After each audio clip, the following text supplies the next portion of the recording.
Birinchi marta tashlagan chiqindingizni eslay olasizmi? Eslay olmaysiz. Chunki siz atrofga tashlagan chiqindini 5 yoki 6 avlodingiz ham ko'rishi mumkin. Misol uchun shu oddiy plastik idishni parchalanish uchun 450 yildan 1000 yilgacha bo'lgan vaqt kerak bo'ladi atiga. Ko'rib turganingiz ekologiyaga e'tiborsizlik sabab yer yuzida yuzaga chiqqan muammolar.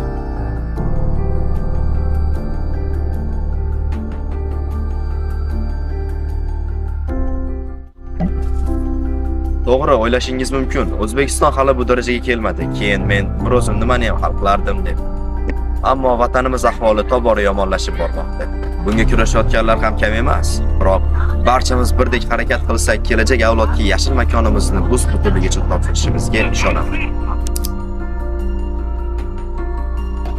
Unutmang, fuqarolar atrof tabiiy muhitga ehtiyotkorona munosabatda bo'lishga majburdirlar.